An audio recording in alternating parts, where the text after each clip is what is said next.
በአንድ ሰሞን በአንድ ትምህርት ቤት መምህሩ ተማሪዎችን እንዲህ ይላቸዋል።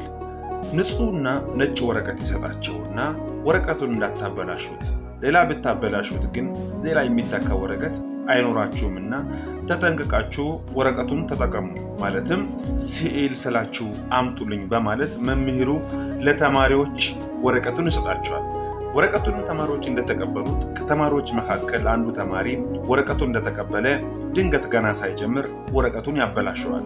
ከዛ ወደ ተማሪዎች ቢመለከት ተማሪዎቹም የራሳቸውን እየሰሩ ሲገኝ እሱ ግን ዝም ብሎ ላለመቀመጥ ለምን መምህሩን ሂጄ ሌላ ወረቀት አልለምንም ይለዋል።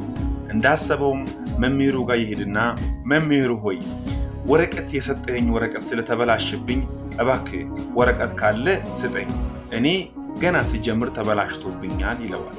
መምህሩም ለአንተም ለሌሎች ተማሪዎችም አንድ ወረቀት ያለኝን ስጥቻለሁ፣ ሌላ ወረቀት የለም እና ምን ላድርግልህ በማለት እንግዲያውስ ወደ ዳይሬክተሩ ጋር እንሂድና እዛ ካለ ልጠይቅ ይለዋል። ተማሪውንም ይዞ ወደ ዳይሬክተሩ ይሄዳል። ዳይሬክተሩንም ይጠይቀዋል። ተማሪው ገና ሲጀምር ተበላሽቶበታልና በማለት ዳይሬክተሩን ለምኖ ያለውን አንድ ወረቀት ይሰጠዋል። ዳይሬክተሩም ወረቀቱን ሲሰጥ እንደዚህ ያለው፣ ሌላ እንደዛው እንደ መጀመሪያው ተበላሽብኝ ብለህ ብትመጣ ምንም ሌላ ወረቀት እንደሌለ ይወቅ።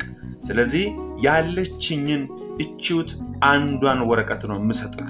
ስለዚህ በጥንቃቄ ተጠቀምበት፣ በጥንቃቄ ስዕል ስለአምጣ ወረቀቱን እንዳታበላሸው፣ ሌላ ወረቀት የለም ብትመጣም በማለት በማስጠንቀቂያ ወረቀቱን ዳይሬክተሩ ለተማሪው ይሰጠዋል።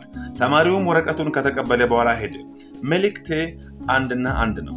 እግዚአብሔር አምላክ ከልጁ በስተቀር የሚሰጠን እንድንድንበት ዘንድ የሚሰጠን ሌላ ስጦታ የለም። ኢየሱስ የመጀመሪያም የመጨረሻም መድኃኒት ነው። ኢየሱስ የመጀመሪያም የመጨረሻም ስጦታችን ነው። መዳን በሌላ በማንም የለም። ተባረኩ። መልእክት ብዙዎች ጋር እንዲደርስ ኮፒ ሊንክ እና ሼር አድርጉ። ተባረኩ።